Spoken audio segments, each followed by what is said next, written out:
ఓం నమో వెంకటేశాయ. విశాలఫాలం తిలకాంకితం చ వృందాదళార్చం శృతిసారసారం సంకల్పమాత్రేణ తనోతి విశ్వం తం రామచంద్రం హృది భావయామి.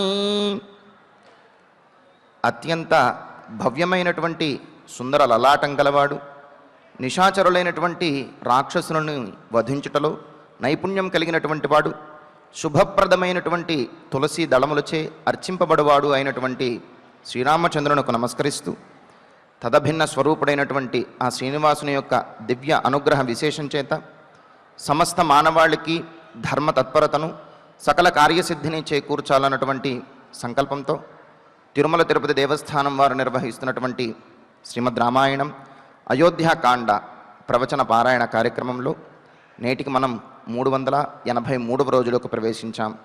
ఈ కార్యక్రమంలో ముందుగా అన్నమాచార్యుల వారి సంకీర్తన అయినటువంటి శోధించిరిదియే సురులను మునులను అనేటటువంటి సంకీర్తనను శ్రీమాన్ కె సరస్వతీ ప్రసాద్ గారు, అన్నమాచార్య ప్రాజెక్టు కళాకారులు వారి బృందం యొక్క సహకారంతో ఆలపిస్తారు. శ్రవణం చేద్దాం. ఓం నమో వెంకటేశాయ.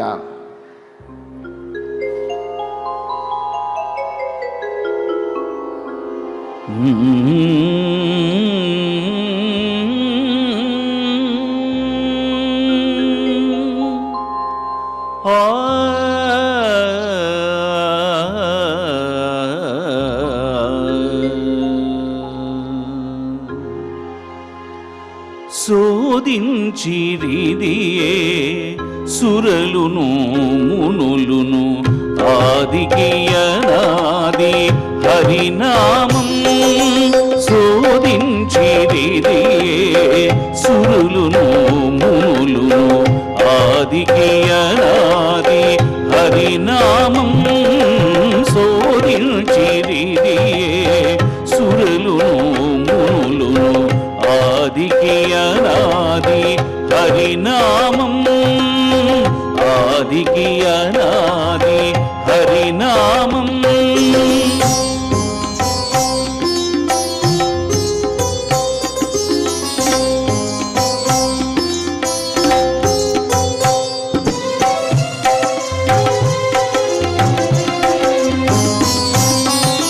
హరిది వేద శాస్త్రార్థ సంగ్రహము అరయగ ఒకటి హరినామం.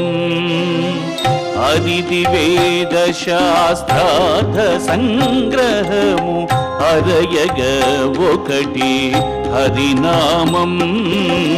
దురితహరము భవ దుఃఖనాశనము. దురితహరము భవ దుఃఖనాశనము. హరిభయంకరము హరినామం. దురితహరము భవ దుఃఖనాశనము. హరిభయంకరము హరినామం. హరిభయంకరము హరినామం.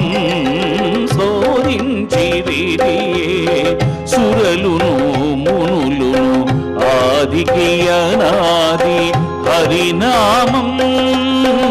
ఆదికి అనాది హరినామం.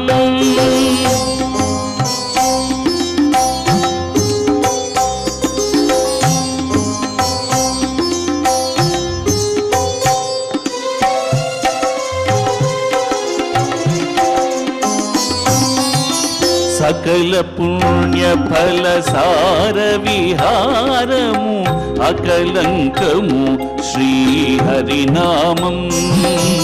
సకల పుణ్య ఫల సార విహారము అకలంకము శ్రీ హరినామం.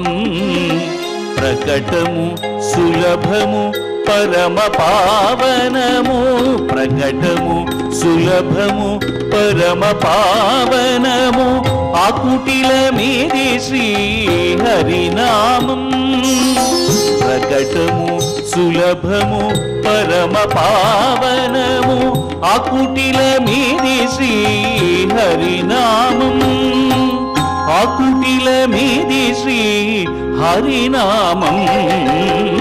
శోధించిరిది సురలును మునులును ఆదికి అనాది హరినామం ఆదికి అనాది హరినామం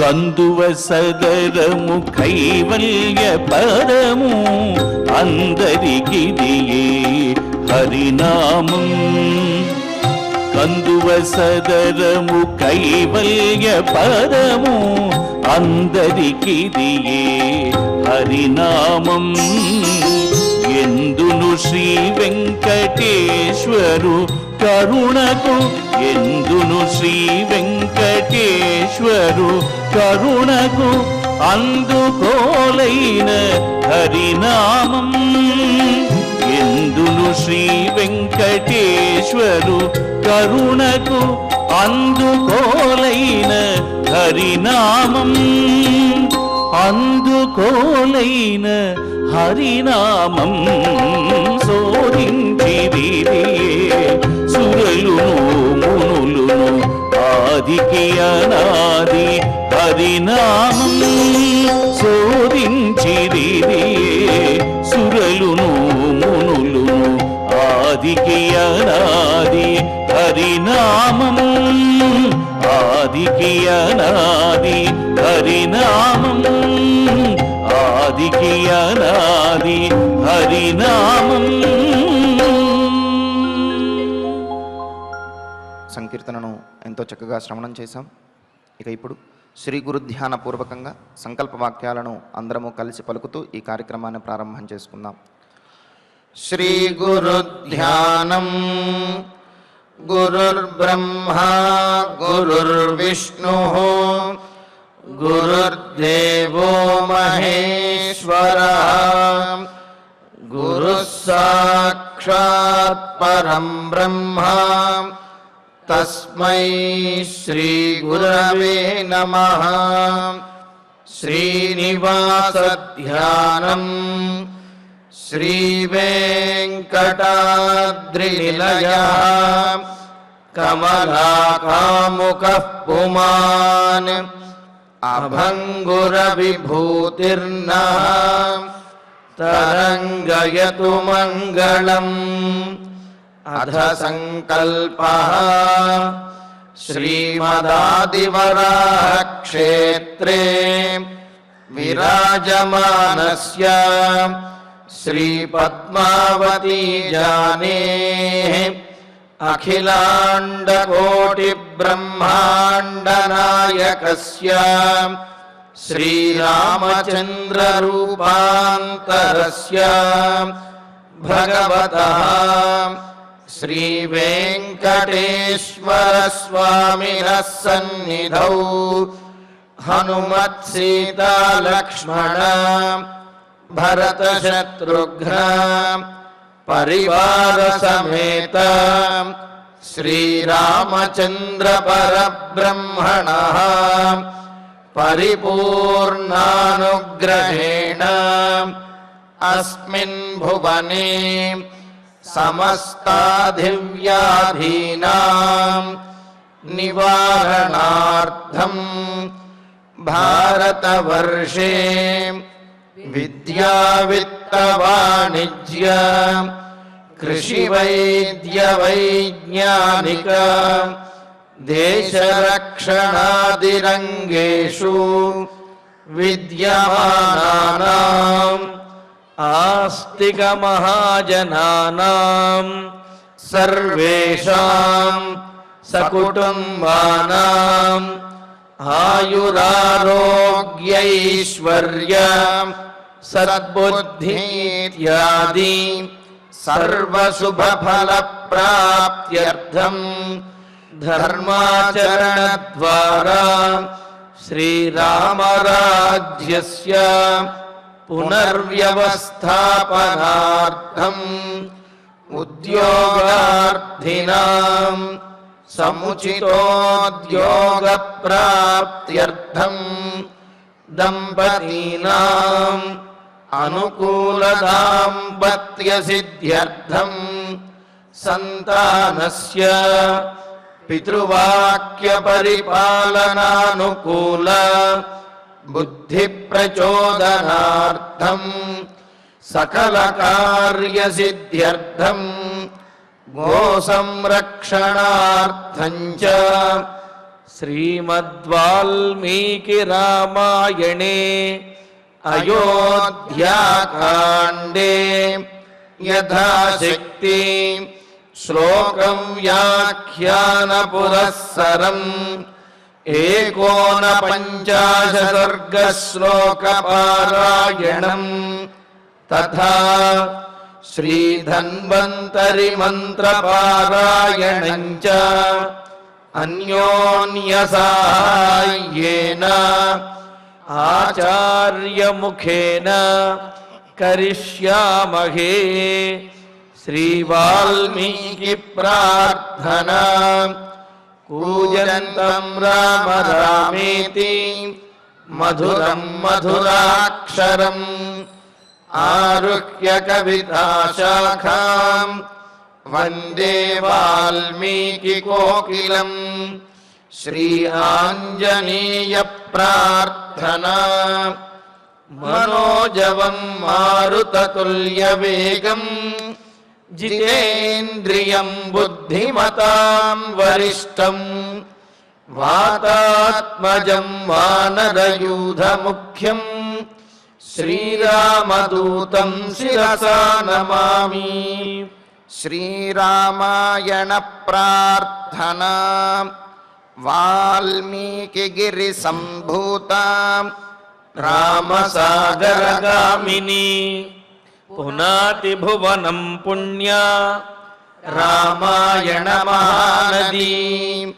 శ్రీరామ ప్రార్థనా అయోధ్యాఖ్యేతు గుర్వర్ధే త్యక్త్వా రాజ్యం గిరౌ వసన్ పాదుకే భరతాయాదాత్ స రామః శరణం మమ. శ్రీరామచంద్ర పరబ్రహ్మణే నమః. అథ శ్రీమద్ రామాయణే ఆదికావ్యే అయోధ్యాకాండే 49 సర్గః. శ్రీమన్నారాయణ చరణౌ శరణం ప్రపద్యే. శ్రీమతే నారాయణాయ నమః. శ్రీరామాయ నమః. రాజానం దిగ్దశరథం కామస్య వశమాస్థితం హానృషం సాధ్య కైకేయి పాపానుబంధిని.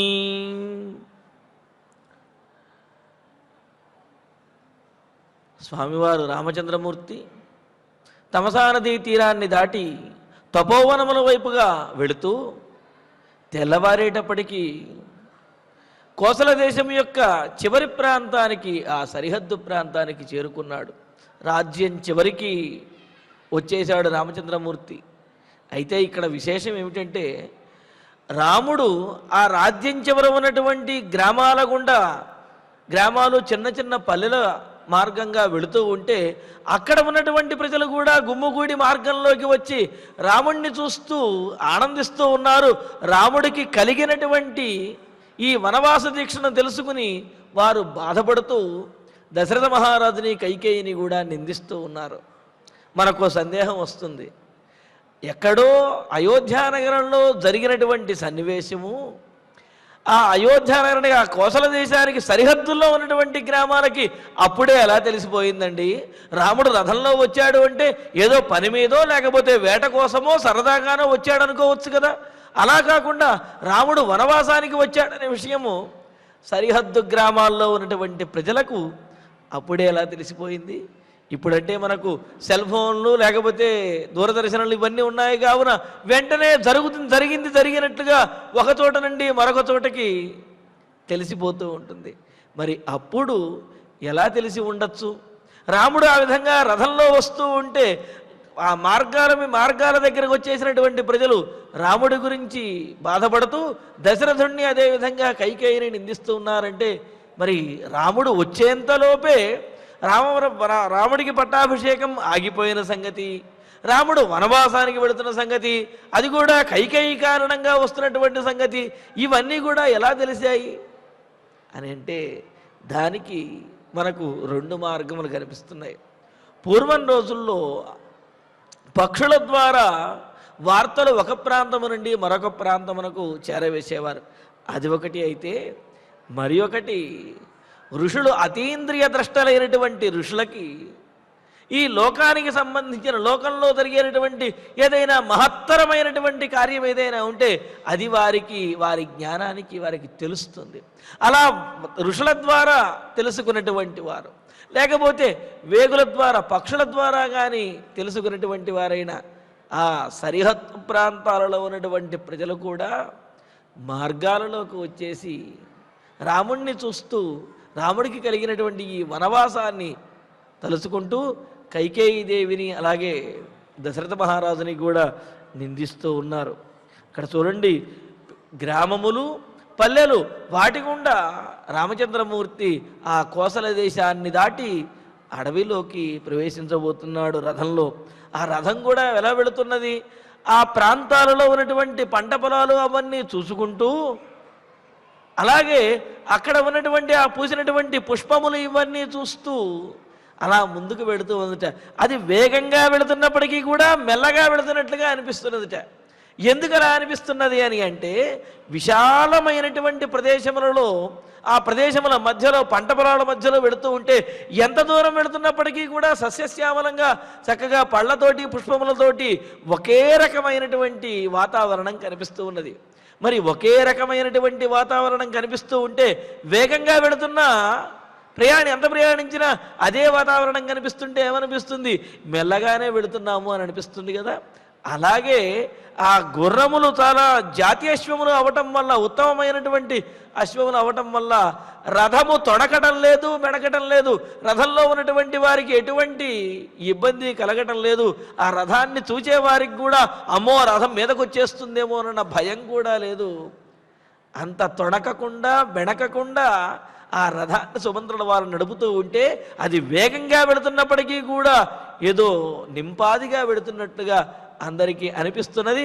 వారందరూ కూడా ఆ రథాన్ని చూస్తూ, రథంలో ఉన్నటువంటి సీతారాములను చూస్తూ వారు ఆ విధంగా జటా వల్కలములను ధరించి బయలుదేరేటప్పటికీ వారికి అర్థమైపోయింది రాముడు వనవాసానికే బయలుదేరాడనే విషయం తెలుస్తున్నది. అయితే వారి నోట వీరి నోట తెలిసినటువంటి మాట దశరథ మహారాజు కైకేయికి ఇచ్చినటువంటి వరములకు ప్రతిగా రాముణ్ణి వనవాసానికి పంపిస్తున్నాడనే విషయం తెలిసినటువంటి వారు కదా.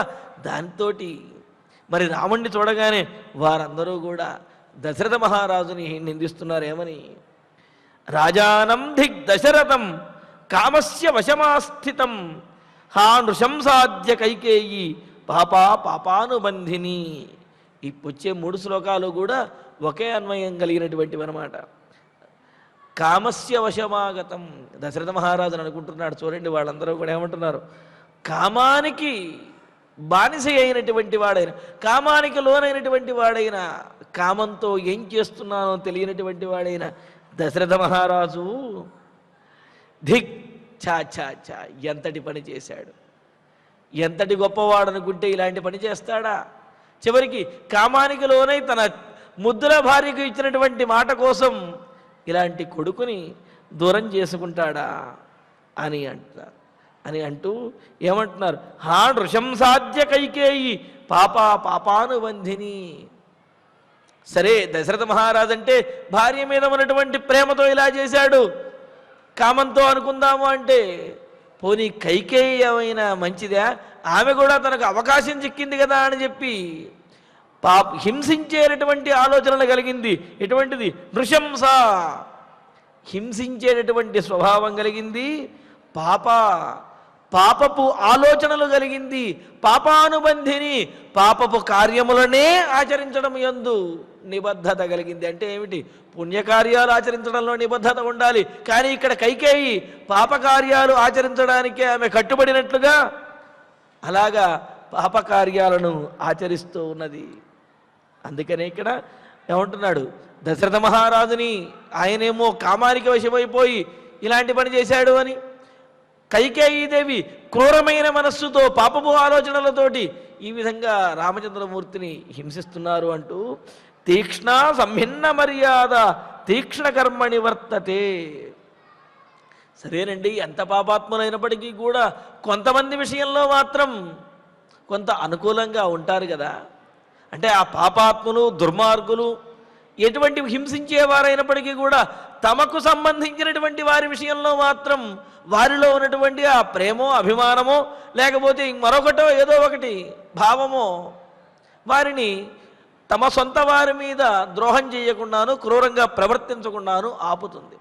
కానీ ఈమెను ఇంతకుముందు ఏమన్నారు, పాము లాంటిది అని అన్నారు. పాము ఏం చేస్తుంది, తన బిడ్డలనే తాను తినేస్తుంది ఆకలి వేస్తే. అలాగా తీక్ష్ణమైనటువంటి నిశితమైనటువంటి మనస్సు కలిగినది. ఇంకా సంభిన్న మర్యాద, పోనీ ఆమె స్వభావం ఎలా ఉన్నప్పటికీ కూడా నలుగురిలో చెడ్డ పేరు వస్తుందేమోనన్న బాధతోనైనా సరే, చెడ్డ పేరు వస్తుందోనేమోనన్న భయంతోనైనా సరే కాస్త మంచిగా నటించవచ్చును కదా. కానీ అలా కూడా చేసేటటువంటిది కాదు కైకేయి. సంభిన్న మర్యాద, పూర్తిగా ఆ సంప్రదాయమును మర్యాదను మంట కలిపినటువంటిది అయిన ఆమె తీక్ష్ణ కర్మణి వర్తతే. ఎవ్వరూ కూడా చెయ్యనటువంటి దారుణమైనటువంటి కార్యాన్ని ఆచరిస్తూ ఉన్నది. దశరథ మహారాజేమో కామానికి వశమైపోయాడు, కైకేయి ఏమో క్రూరమైనటువంటి పాపం పంకిలమైనటువంటి మనస్సుతోటి ఉన్నది. ఆమె ఏం చేస్తున్నది, తీక్ష్ణమైనటువంటి మర్యాదన మంట కలిపేటటువంటి ఎటువంటి సంప్రదాయాన్ని పాటించినటువంటి ఆమె దారుణమైనటువంటి కార్యానికి ఒడిగట్టింది. ఏమిటా దారుణమైనటువంటి పని అంటే, యా పుత్రమీ దృశం రాజ ప్రవాసయతి ధార్మికం వనవాసే మహాప్రాజ్ఞం సానుక్రోశం జితేంద్రియం. యా పుత్రమీదృశం రాజ్ఞ. ఎందుకు కైకేయిని అంత దారుణంగా నిందిస్తున్నారు ఈ ప్రజలందరూ కూడా అంటే, ఏ కైకేయి అయితే దుష్టమైనటువంటి బుద్ధి కలిగింది, క్రూరమైన స్వభావం కలిగింది, తన వారి మీద కూడా ఆ క్రూరత్వాన్ని విడిచిపెట్టినటువంటిది అయిన ఆ ఏ కైకేయి అయితే ఈదృశం రాజ్ఞ పుత్రం, ఇటువంటి రాజుగారి కుమారుడైనటువంటి రామచంద్రుణ్ణి ధార్మికుడైనటువంటి రాముణ్ణి ప్రవాసయతి, రాజ్యం నుండి పంపించేస్తున్నది అన్నారు. ఎందుకు అంటే రాజకుటుంబీకుల యొక్క లక్షణములు చెబుతూ, రాజ్యంలో సమర్థుడైనటువంటి వాడు, సద్గుణోపేతుడైనటువంటి వాడు, రాజ్యానికి ఉపయోగపడేటటువంటి వాడు, తమ కుటుంబానికి సంబంధం లేనటువంటి వాడైనా తన కుటుంబానికి చెందినటువంటి వాడు కాకపోయినప్పటికీ కూడా అటువంటి వాడిని రాజ్యంలోనే ఉంచాలి అని రాజధర్మం అనేది తెలియజేస్తున్నది.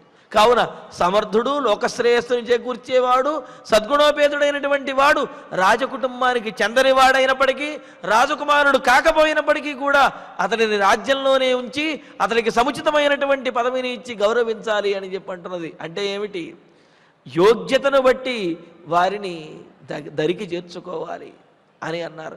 మరి అటువంటిది రాజకుటుంబానికి చెందనటువంటి వాడైనప్పటికీ కూడా యోగ్యత కనుక ఉన్నట్లయితే అతన్ని రాజకార్యాల్లో నియోగించాలి అని రాజనీతి శాస్త్రము చెబుతూ ఉంటే, ఈ కైకేయీదేవి ఏం చేసింది, సాక్షాత్తు మహారాజు గారికి కుమారుడు, సకల సద్గుణోపేతుడు, లోకానికి ఉపయోగపడేవాడు, దయాసముద్రుడు అయినటువంటి రామచంద్రుణ్ణి ప్రజలందరూ కూడా ఎవరినైతే తమకు రాజుగా కావాలి అని ఏకగ్రీవంగా ఎవరినైతే ఎన్నుకున్నారో అటువంటి రామచంద్రుణ్ణి, రాజకుమారుడైనటువంటి రాముణ్ణి వనవాసానికి పంపిస్తున్నది. అంటే లోక మర్యాదను, రాచమర్యాదను, కుల మర్యాదను వీటన్నిటినీ కూడా విడిచిపెట్టేసింది. అందుకనే సంభిన్న మర్యాద, ఏమాత్రము కూడా మర్యాద లేకుండా విడిచిపెట్టింది అన్నారు. ఇక్కడ మర్యాద శబ్దానికి మరొక అర్థం కూడా ఉంది, హద్దు అనే అర్థం కూడా సంస్కృతంలో మర్యాద శబ్దానికి ఉన్నది. అంటే ఏమిటి, తన హద్దును తాను మరిచిపోయి విచ్చలవిడిగా ప్రవర్తించేటటువంటి వారిని మర్యాద తప్పినటువంటి వారు అని అంటారు. మర్యాద పాటించరా అని అంటే అర్థం ఏమిటి? నీ హద్దులో ఉండి ఎంతవరకు ప్రవర్తించాలో అంతవరకు, ఎంతవరకు ప్రవర్తించాలో అంత ప్రవర్తిస్తూ ఉండగలిగినట్లయితే దానినే మర్యాద అని అంటారు. ఇలాగా ఒకటి గౌరవించడం, గౌరవము అనేది ఒక అర్థము, మరి ఒకటి తన హద్దులలో ఉండటము అనేది రెండవ అర్థము. ఇలాగా సంభిన్న మర్యాద, ఏమాత్రము కూడా తన వంశ మర్యాదను కానీ, కుల మర్యాదను కానీ, రాత మర్యాదను కానీ వీటిని కూడా పట్టించుకోకుండా ఇటువంటి గొప్పవాడైన రాజ్ఞపుత్రం, రాజుగారు కుమారుడైనటువంటి ధార్మికం, పరమధార్మికుడైనటువంటి వాడైన మహాప్రాజ్ఞం. అంటే ఇక్కడ చూడండి, అవి ధార్మికుడే కానివ్వండి, కాస్త మెతక మనిషి. ఆ మెతక మనిషి మరి రాజ్యాన్ని ఎలా పాలిస్తాడు అంటే సానుక్రోశం. తేడా కనుక వచ్చింది అంటే రాముడి యొక్క కోపాన్ని దేవదానములు ఎవరూ కూడా ఎదుర్కోలేరు, కనీసం చూడలేరు. కావున అవసరానికి తగినటువంటి కోపం కూడా కలిగినటువంటి వాడు. సరే, కోపం వచ్చింది అంటే కొంతమందికి బుద్ధి పనిచేయదు, కోపంలో ఏం చేస్తున్నామో తెలియదు. మరి అటువంటి వాడా అంటే మహాప్రాజ్ఞం, ప్రజ్ఞ కలిగినటువంటి వాడు. ప్రజ్ఞ కలిగిన వాళ్ళు ఏం చేస్తారు? వాళ్ళు ఎంత కోపంలో ఉన్నా, ఎటువంటి ఆపదలో ఉన్నప్పటికీ కూడా తమ బుద్ధి కుశలతను విడిచిపెట్టరు, ఆలోచన శక్తిని కోల్పోరు. అటువంటి ఆపత్కాల పరిస్థితుల్లో కూడా సరైనటువంటి నిర్ణయములు తీసుకునే బుద్ధి కుశలత కలిగిన వారు, వారినే ప్రాజ్ఞులు అని అంటారు, ప్రజ్ఞ కలిగిన వారు అంటారు. అటువంటి మహాప్రాజ్ఞం, గొప్ప ప్రజ్ఞ కలిగినటువంటి వాడు ఇక్కడ ధార్మికుడు. అలాగే ఆయన కోపానికి తగినటువంటి శిక్ష విధించగలిగిన సమర్థుడు, గొప్ప ప్రజ్ఞ కలిగిన వాడు అయినప్పటికీ ఏమండి, ఇంద్రియలోలుత్వం అనేది ఉండొచ్చు కదా, ఇంద్రియములకు లోబడిపోయి దేనికైనా వశమవచ్చు కదా అంటే దానికి కూడా సమాధానం చెబుతున్నాడు. జితేంద్రియం, ఇంద్రియములను జయించినటువంటి వారు అని చెప్పి. అందుకనే మనం చూస్తూ ఉంటాం లోకంలో ఎంతో గొప్ప పేరు, ఎంతో సమర్థత, ఎంతో ప్రజాదరణ ఇవన్నీ కలిగినటువంటి వారు కూడా ఇంద్రియములకు లోబడిపోయి చెడ్డ పేరు తెచ్చుకునేటువంటి వారిని ఎంతమందిని చూడటం లేదు. అంటే ఇంద్రియములను అదుపు చేయటం అంత కష్టం అన్నమాట. అటువంటి ఇంద్రియములను కూడా ఒడిసిపట్టి తన అధీనంలో ఉంచుకోగలిగినటువంటి వాడు రామచంద్రుడు. కావున ఇంతకంటే ఒక రాజు అవ్వటానికి కావలసినటువంటి వాడికి కావలసిన లక్షణములు ఏముంటాయి? కావున ఇటువంటి వాడైన రామచంద్రుణ్ణే రాజ్యం నుండి బయటకు పంపించేస్తున్నది అని అంటే మరి కైకేయి ఆమె మర్యాదను విడిచిపెట్టింది, క్రూరమైనటువంటి స్వభావం కలిగినటువంటిది, అలాగే నిశితమైనటువంటి కల్మషమైనటువంటి బుద్ధి కలిగినటువంటిది. అంటే ఆ మనస్సు కూడా మంచిది కాదు అన్నట్లుగా చెబుతున్నాడు. అందుకనే యాపుత్రమీదృశం రాజ్ఞ ప్రవాసయతి ధార్మికం వనవాసే మహాప్రాజ్ఞం సానుక్రోశం జితేంద్రియం. ఇటువంటి రామచంద్రుడు వంటి ధార్మికుడు, అదేవిధంగా సమర్థత కలిగినటువంటి వాడు, జితేంద్రియుడు, ప్రజ్ఞ కలిగినటువంటి వాడు అయిన రాముణ్ణి వనవాసానికి పంపిస్తున్నది అంటే కైకేయి ఎంత పాపిష్టి పనిచేస్తున్నది, ఎంత పాపిష్టురాలు కైకేయి అని చెప్పి కైకేయిని కూడా అందరూ నిందిస్తూ సరే రాముడిని వనవాసానికి పంపటమే కాదు, కథం నామ మహాభాగ సీతా జనక నందిని సదా సుఖేష్వభిరత దుఃఖాన్యనుభవిష్యతి. మహాభాగా మిక్కిలి ప్రసిద్ధి చెందినటువంటిది, గొప్ప భాగ్యవంతురాలైనటువంటిది జనక మహారాజు యొక్క గారాల పట్టి అయిన ఆ సీతాదేవి అంటే సుఖములకే ఉచితమైనటువంటిది, దుఃఖములు ఏమాత్రమో కూడా అంతకుముందు తెలియనటువంటిది అయిన సీతాదేవి సదా సుఖేషు అభిరత, ఎల్లప్పుడూ కూడా ఆమె జనక మహారాజు దగ్గర పెరిగినంతకాలము కూడా ఎంతో సుఖంగా ఉన్నది. మరి రాముడిని వివాహం ఆడిన తర్వాత కూడా ఎన్నో సంవత్సరములు సుఖంగా ఉన్నారు. సహజంగా అనుకుంటూ ఉంటారు రాముడికి సీతాదేవితో పెళ్ళయింది, ఆ పెళ్ళయిన తర్వాత వనవాసానికి బయలుదేరారు అని అనుకుంటారు. కాదు, సీతారాముల వివాహం అయిన తర్వాత 12 సంవత్సరముల పాటు అయోధ్యానగరంలోనే వాళ్ళు చాలా ఆనందంగా ఉన్నారు. ఆ 12 సంవత్సరములు ఎలా గడిచిపోయాయో కూడా వారికి తెలియలేదు. అంతటి ఆనందంగా వాళ్ళు గడిపారు. మనకు బాలకాండలో చివరి సర్గలో సీతారామ సుఖజీవన సర్గ అని ఉంటుంది. ఆ సర్గలో వాళ్ళు ఎంత ఆనందంగా అన్యోన్యంగా గడిపారో అనేది దాంట్లో తెలుస్తుంది. మరి అంత ఆనందంగా గడిపి ఆమె ఈ లోకంలో అవతరించినప్పటి నుండి కూడా రామ పట్టాభిషేకం సంకల్పించడానికి ముందు వరకు, అంటే ఈ వనవాసాన్ని బయలుదేరడానికి ముందు వరకు కూడా ఎప్పుడూ సుఖంగా సంతోషంగా ఆనందంగానే ఉన్నది కదా. అందుకని అంటున్నారు సదా సుఖేషు అభిరత, ఎల్లప్పుడూ కూడా సుఖములే పొందినటువంటిది, సుఖములకే అలవాటు పడినటువంటిది అయిన సీత, ఆ సీతాదేవి కథం నామ దుఃఖాన్ని అనుభవిష్యతి, ఎలా దుఃఖాలను అనుభవించగలదు అంటున్నారు. ఎందుకు అంటే కష్టముల తర్వాత సుఖం అనేది ఎంతటి గొప్ప ఆనందాన్ని ఇస్తుందో, సుఖముల తర్వాత వచ్చే కష్టం ఏదైతే ఉందో అది అంతకంటే దారుణమైనటువంటి బాధను ఇస్తుంది. అంతే కదా, పూలమ్మినటువంటి చోట కట్టెలమ్మాలి అంటే ఎంతో కష్టంగా ఉంటుంది, కానీ కట్టెలమ్మిన చోట పూలమ్మటం అనేది చాలా సుఖంగా ఉంటుంది. అందుకని అందరూ అనుకుంటున్నారు ఇప్పటి వరకు ఎంతో సుఖపడినటువంటి సీతాదేవి ఇప్పుడు ఎంత కష్టపడుతుందో కదా అంటున్నారు. కానీ ఇదంతా కూడా సామాన్యుల విషయంలో సీతాదేవి వంటి దృఢమైనటువంటి ధైర్యం కలిగినటువంటి మనస్సు కలిగినటువంటి వారికి సుఖములైనా ఒకటే, కష్టములైనా సరే ఒకటే అన్నారు. రామచంద్రమూర్తి వంటి ధీరులకి కష్ట సుఖాలలో పెద్ద భేదమేమీ కనిపించదు.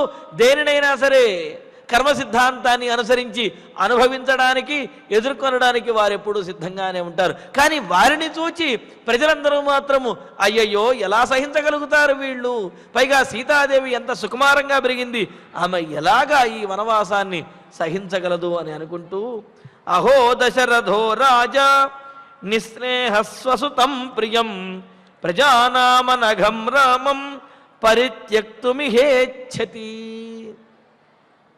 సరే, రాజకుమారుడైనా ఎంత గొప్పవాడైనా ఎన్ని మంచి గుణములు కలిగిన వాడైనప్పటికీ కూడా ప్రజల విషయంలో కొంత ఏదైనా అపరాధం చేసి ఉంటే, ప్రజల యొక్క మన్ననలను కనుక పొందలేకపోతే, ప్రజల యందు వ్యతిరేకతను కనుక పొందినట్లయితే అటువంటి వాడిని రాజ్యం నుండి బహిష్కరించవచ్చును, బయటకు పంపించేయవచ్చును. కానీ అహో ఎంత పని అయింది, అయ్యో రాజా దశరథ, దశరథ మహారాజు నిస్నేహం, ఏమాత్రము కూడా స్నేహము లేకుండా ఆ అనుబంధాన్ని, ప్రేమ లేనటువంటి వాడై అనుబంధాన్ని మరిచిపోయినటువంటి వాడై స్వసుతం, తన కన్న కుమారుడైనటువంటి రాముణ్ణి, స్వసుతం ప్రజానాం ప్రియం, ప్రజలందరూ కూడా ముక్తకంఠంతో తమకు రాముడే రాజు కావాలి అని కోరుకున్నటువంటి ప్రజల యొక్క మన్ననలను పొందినవాడు, ప్రజలకు ప్రీతిపాత్రుడైనటువంటి ఇష్టమైనటువంటి వాడైన రాముడిని అనఘం, ఎటువంటి కల్మషము కూడా లే, ప్రజలకు ఇష్టమైనటువంటి వాడైనా వీడు బయటకు ఎలా కనిపిస్తాడు కానీ లోపల మాత్రం చాలా కల్మషం ఉందండి అనుకుంటారేమో. అందుకనే చెబుతున్నాడు ఏమని, అనఘం, ఎటువంటి తప్పు ఎటువంటి చెడ్డ పని చెయ్యనటువంటి వాడు, అటువంటి ఆలోచనే లేనటువంటి వాడైన నిర్మలమైనటువంటి వాడైన రామచంద్రమూర్తిని ఇహ పరిత్యక్తం ఇచ్చతి, ఇదిగో ఇక్కడ ఇప్పుడు ఈ అడవులలో విడిచిపెట్టాలి అని చెప్పి అనుకుంటున్నాడే.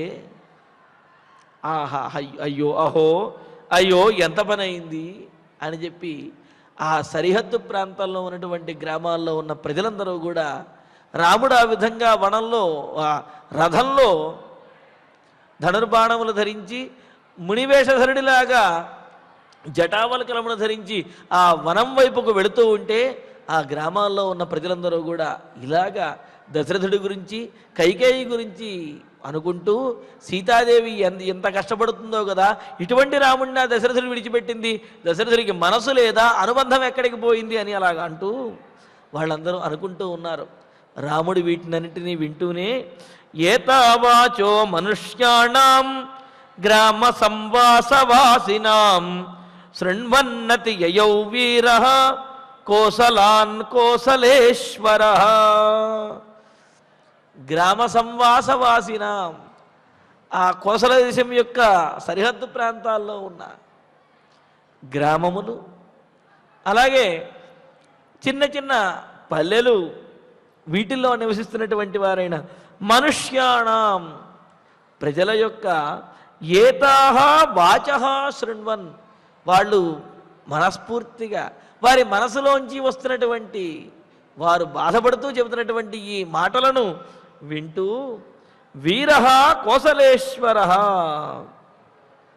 వీరుడైనటువంటి కోసల దేశాధిపతి అవ్వవలసినటువంటి వాడైన శ్రీరాముడు కోసలాన్, ఈ కోసల దేశ భూములను దాటుకుంటూ అతియయౌ, దాటి వెళ్ళిపోయాడు. అంటే ఆ సరిహద్దుని, కోసల దేశపు యొక్క రాజ్యం ఏదైతే ఉందో ఆ రాజ్యాన్ని దాటి రామచంద్రుడు బయటకు, రాజ్యం నుండి బయటకు వెళ్ళిపోయారన్నమాట. మరి అక్కడ ఆ ప్రజలందరూ చూస్తూనే ఉన్నారు, రాముడి గురించి అనుకుంటూనే ఉన్నారు. వాళ్ళ మాటలన్నీ కూడా రాముడు వింటూనే ఎవరి మాటకు ఏమీ స్పందించకుండా తన దారిలో తాను మాత్రం ముందుకు వెళ్ళిపోతూ ఆ కోసల దేశాన్ని, రాజ్య సరిహద్దుని దాటి బయటకు వెళ్ళిపోయారు. తతో వేద శృతిం నామ శివవారివహాం నదీం ఉత్తీర్యాభిముఖ ప్రాయాత్ అగస్త్యాధ్యుషితాం దిశం.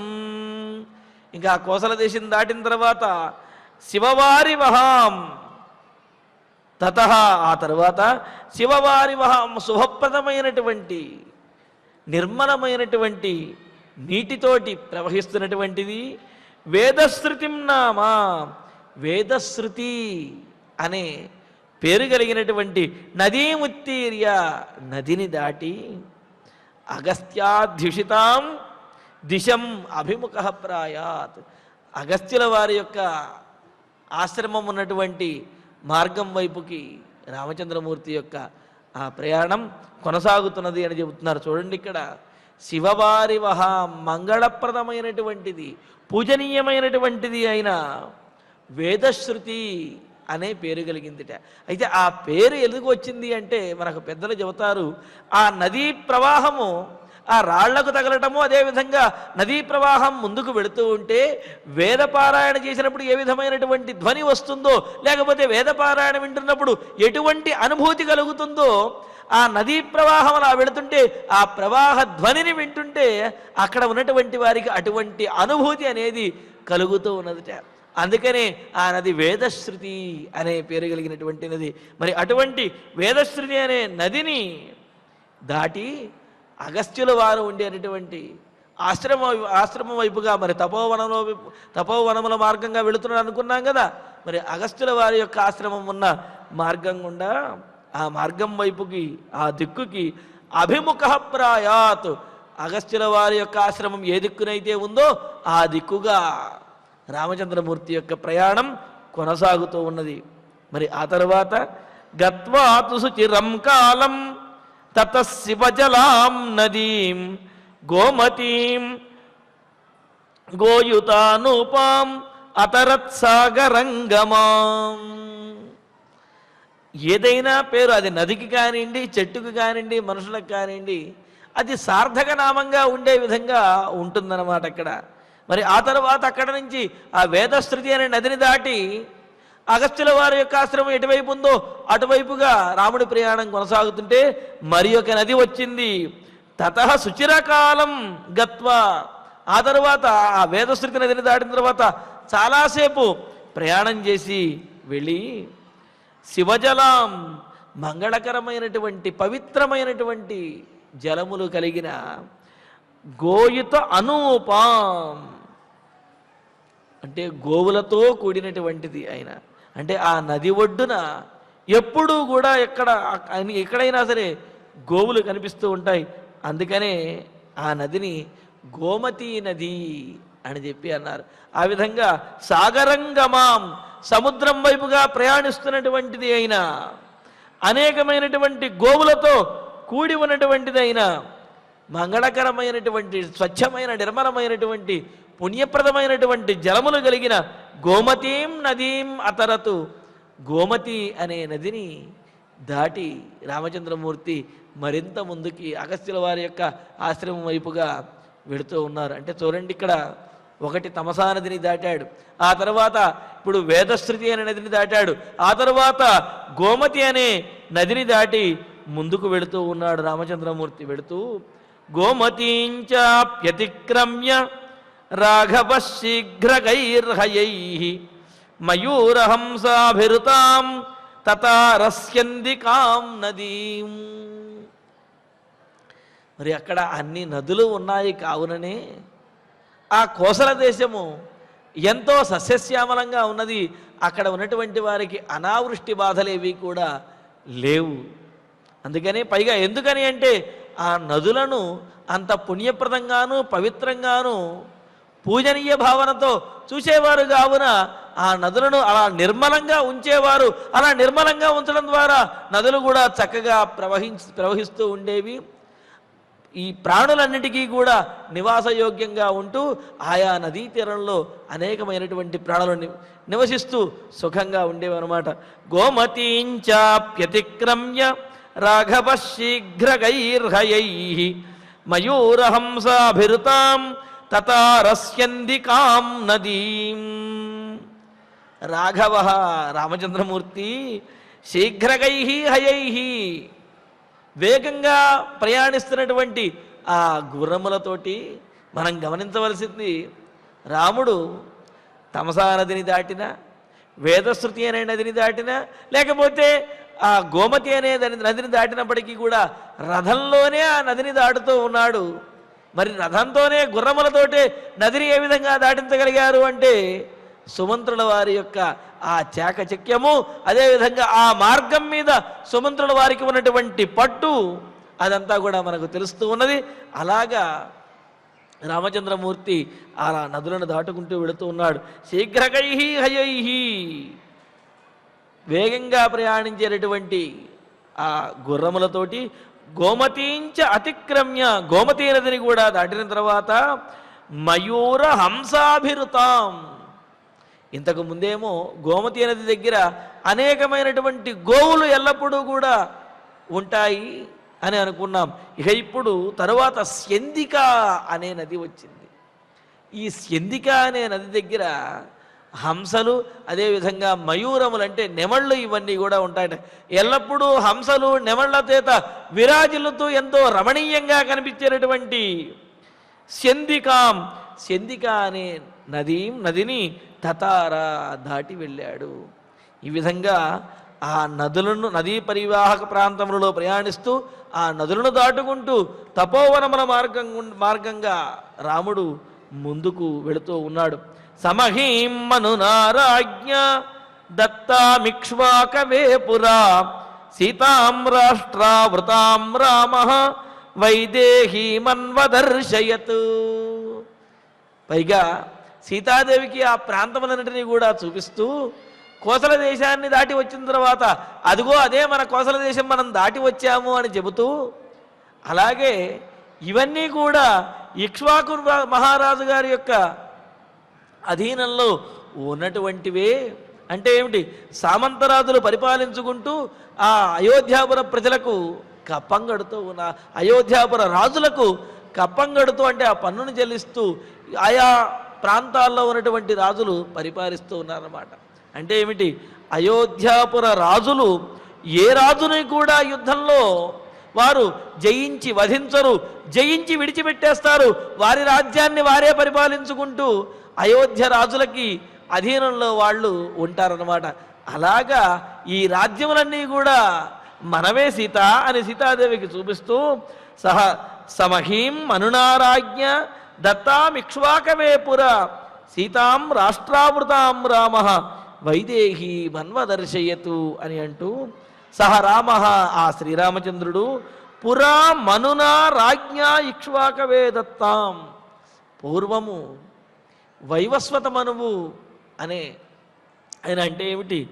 ఈ రఘువంశమునకు పూర్వం మొదటివాడైనటువంటి వాడు. అందుకనే వైవస్వతో మనుర్నామ మాననీయో మనీషిణాం ఆసీద్ మహీక్షితామాద్య ప్రణవశ్చందసామివా అని చెప్పినట్లుగా వేదములకు ఓంకారం ఏ విధంగా అయితే మొదటితో రాజులందరికంటే కూడా మొట్టమొదటి వాడైనటువంటి వాడు వైవస్వత మనువు అని చెప్పారు. అలాగా ఆ వైవస్వత మనువు ఇక్ష్వాకు ఇచ్చినటువంటి ఈ భూమండలం, అంటే ఇక్ష్వాకు ఇచ్చినటువంటి ఈ రాజ్యం అంతా కూడా మన పూర్వీకులు పరిపాలించినటువంటిది అని చెప్పి ఇదంతా కూడా మన రాజ్యమే అని రాముడు సీతాదేవికి తెలియజేస్తున్నాడు. అందుకనే మనున రాజ్ఞ వైవస్వత మనువు అనే రాజుగారి చేత, చక్రవర్తి చేత ఇక్ష్వాకవే దత్తాం, ఇక్ష్వాకు మహారాజుకి ఇవ్వబడినటువంటిదైనా స్ఫీతాం, చాలా సస్యశ్యామలంగా ఉండేటటువంటిది, విస్తారమైనటువంటిది, విశాలమైనటువంటిది అయిన రాష్ట్రావృతాం, అనేకమైనటువంటి చిన్న చిన్న దేశములతో కూడి ఉన్నటువంటిదైన మహీం, ఈ భూమండలమును, ఈ కోసల దేశమును వైదేహీం అనుదర్శయేత్, సీతాదేవికి చూపిస్తూ ఉన్నారు. మనకు సందేహం, కోసల దేశం యొక్క సరిహద్దుని దాటి వచ్చాము అని అంటూనే ఈ సమస్తమైనటువంటి భూమండలాన్ని కోసల దేశంగా చూపించాడు అని ఎలా అంటారు అంటే, ఇంతకుముందే అనుకున్నాం, ఆ కోసల దేశానికి అధిపతిగా అయోధ్య, అంటే ఆ భూమండలం మొత్తానికి కూడా ఇక్ష్వాకు చేత ఇవ్వబడినటువంటి అఖండమైనటువంటి భూమండలానికి అంతటికి కూడా రాజులుగా ఉన్నప్పటికీ కూడా ఆయా ప్రాంతాల్లో ఆయా రాజులను వారు నియమించి వారి చేత పరిపాలన కొనసాగింపజేసేవారు. కోసల దేశాన్ని మాత్రం వారే స్వయంగా పరిపాలించేవారు. అయినప్పటికీ అంటే ఏమిటి, వారు స్వయంగా పరిపాలించిన, వారు నియమించినటువంటి వారి చేత పరిపాలించబడుతున్నప్పటికీ కూడా ఇదంతా ఆ చక్రవర్తికి చెందినదే అవుతుంది. కావున ఇక్కడ రామచంద్రమూర్తి రాష్ట్రావృతం, అనేకమైనటువంటి చిన్న చిన్న దేశములతో కూడినటువంటిది అయిన మహీం, ఆ కోసల దేశాన్ని వైదేహీం అనుదర్శయత్, సీతాదేవికి చూపిస్తూ ఉన్నాడు. చూపిస్తూ ఈ రాజ్యమంతా కూడా మన పూర్వీకులు ఎంతో గొప్పగా పరిపాలించినటువంటిది, అందుకే ఇంత సస్యశ్యామలంగా ఉన్నది అనే విషయాన్ని కూడా తెలియజేస్తూ ఉన్నాడు రామచంద్రుడు. మరి ఇక్కడ కిష్కింధకాండలో కూడా చెబుతారు, రామచంద్రమూర్తి కిష్కింధలోకి ప్రవేశించే సందర్భంలో కూడా ఈ ప్రాంతమంతా కూడా మన పూర్వీకుల చేత పరిపాలించబడినది. ఇక్ష్వాకూణం ఇయం భూమి సశైల వనకానన, ఇక్ష్వాకు వంశంలో ఉన్నటువంటి వారు ఇక్ష్వాకు దగ్గర నుంచి మొదలుపెట్టి ఈ భూమండలం అంతా కూడా ఇక్ష్వాకు వంశంలో చెందినటువంటి వారి చేత పరిపాలించబడినదే. కేవలం రాజ్యములే కాదు, పర్వతములు అడవులతో కూడినటువంటి భూమినంతటినీ కూడా ఇక్ష్వాకు ప్రభువులే పరిపాలించారు అని రామచంద్రమూర్తి కిష్కింధకాండలో కూడా సీతాదేవికి చెబుతాడు. మరి అలాగే ఇక్కడ రాముడు మరి ఆ కోసల దేశం యొక్క సరిహద్దుల నుండి దాటి ఆ నదులను దాటుకుంటూ ముందుకు వెళుతూ ఈ ప్రాంతమంతా కూడా ఇక్ష్వాకు మహారాజు చేత, ఆ తర్వాత ఉన్నటువంటి రాజులందరి చేత పరిపాలించబడింది.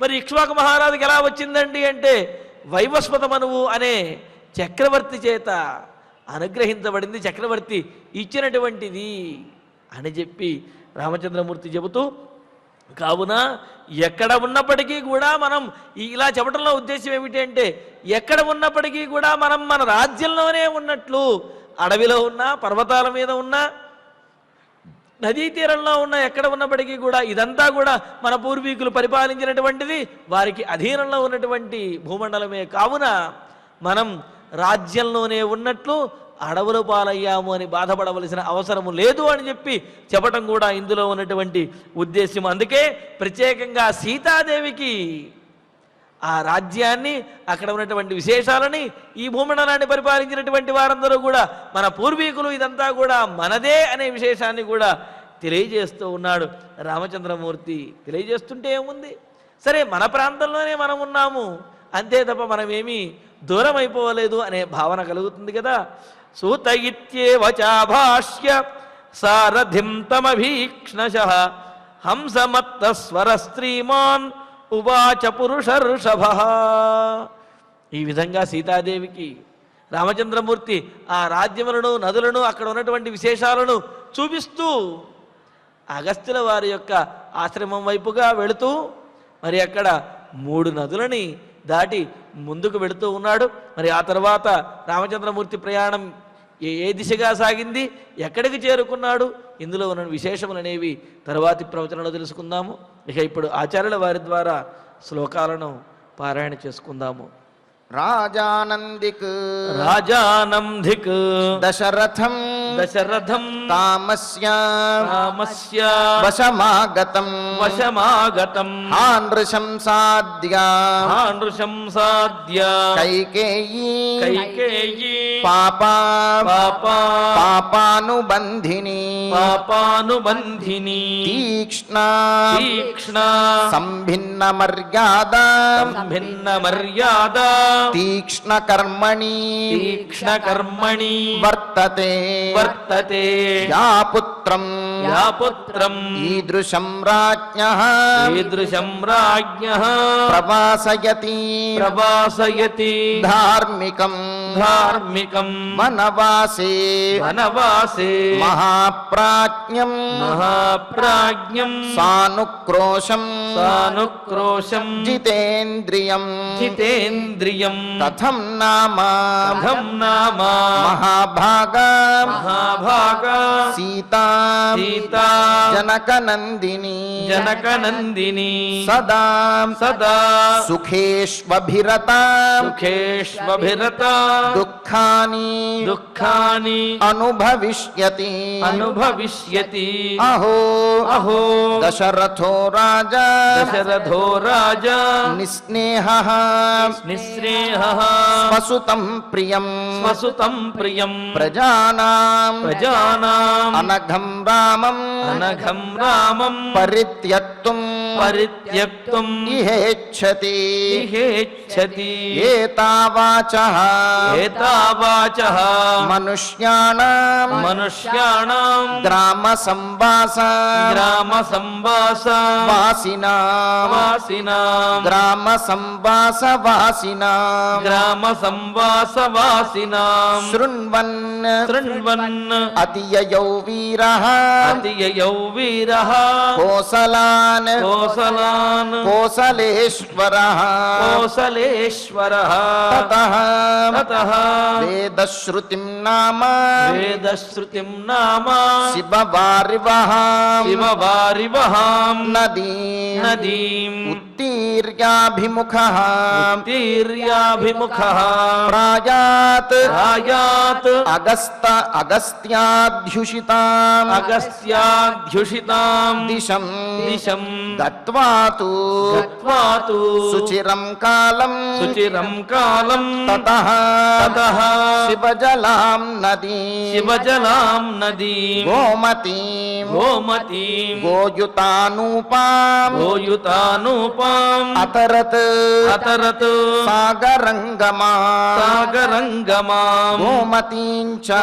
గోమతీం చ అప్యతిక్రమ్య అప్యతిక్రమ్య రాఘవః రాఘవః శీఘ్రగైర్హయైః శీఘ్రగైర్హయైః మయూరా మయూరా హంసాభిరుతాం హంసాభిరుతాం మయూరహంసాభిరుతాం మయూరహంసాభిరుతాం తతారా తతారా స్యందికాం నదీం స్యందికాం నదీ సమహీం సమహీం మనునారాజ్ఞా మనునారాజ్ఞ దత్తాం దత్తాం ఇక్ష్వాకవే పురాం ఇక్ష్వాకవే పురా భీతాం భీతాం రాష్ట్రవృతాం రామః రాష్ట్రవృతాం రామః వైదేహీం వైదేహీం అన్వదర్శయత్ అన్వదర్శయతు సూతః సూతః ఇత్యేవ చాభాష్య ఇత్యేవ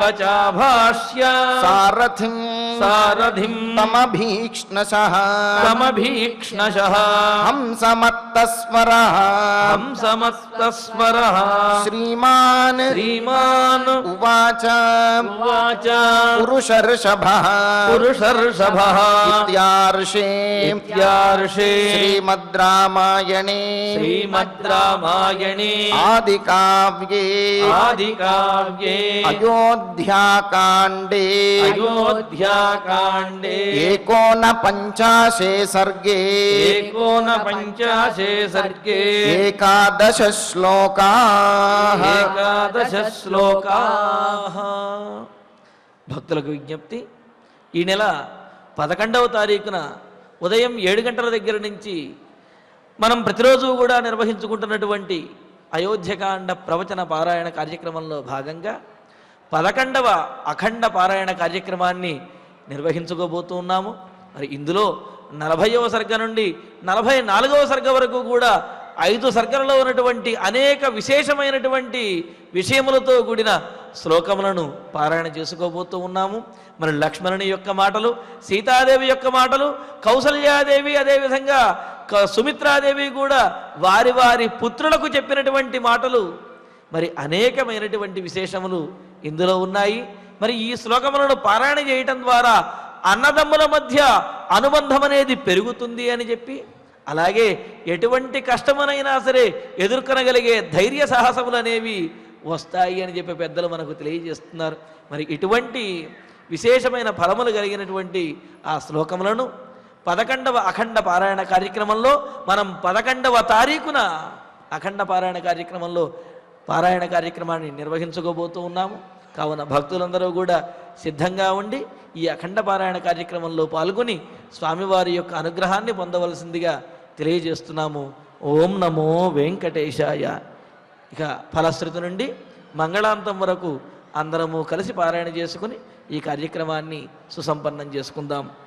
ఫలశ్రుతి ఆయుష్యమారోగ్యకరం యశస్యం సౌభ్రాతృకం బుద్ధికరం సుఖం చ శ్రోతవ్యమేతన్నియమేన సద్భిః ఆఖ్యానమోజస్కరమృద్ధికామైః శ్రీరామచంద్ర పరబ్రహ్మణే నమః.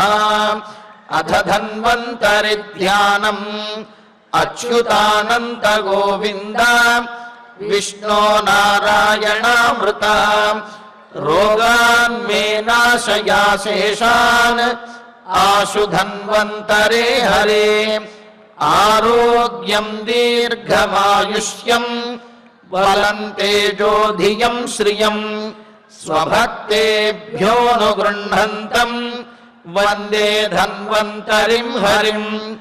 ధన్వంతరేరిమం శ్లోకం భక్త్యా నిత్యం పఠంతి యే అనారోగ్యం న తేషాం స్యాత్ సుఖం జీవంతి తే చిరం. ఓం నమో భగవతే వాసుదేవాయ. ధన్వంతరయే అమృతకలశహస్తాయ వజ్రజలౌకహస్తాయ సర్వామయ వినాశనాయ త్రైలోక్యనాథాయ మహావిష్ణవే స్వాహా. ఓం వాసుదేవాయ విద్మహే సుధాహస్తాయ ధీమహి తన్నో ధన్వంతరి ప్రచోదయాత్.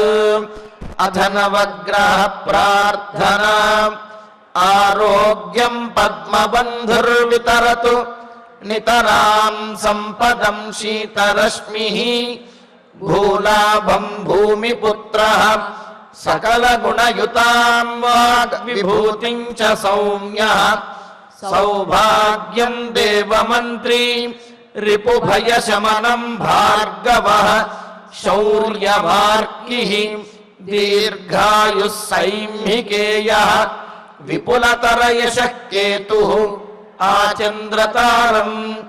అరిష్టాని ప్రణశ్యంతు దురితాని భయాని చ శాంతిరస్తు శుభం మేస్తు గ్రహాః కుర్వంతు మంగళం. అథ క్షమా ప్రార్థనా యదక్షరపదభ్రష్టం మాత్రాహీనం చ యద్భవేత్ తత్సర్వం క్షమ్యతాం దేవ నారాయణ నమోస్తుతే. అథ భగవత్సమర్పణం కాయేన వాచా మనసేంద్రియైర్వా బుద్ధ్యాత్మనా వా ప్రకృతే స్వభావాత్ కరోమి యద్యత్ సకలం పరస్మై నారాయణాయేతి సమర్పయామి. అథ మంగళం శ్రియః కాంతాయ కళ్యాణ నిధయే నిధయేర్ధినాం శ్రీవేంకట నివాసాయ శ్రీనివాసాయ మంగళం.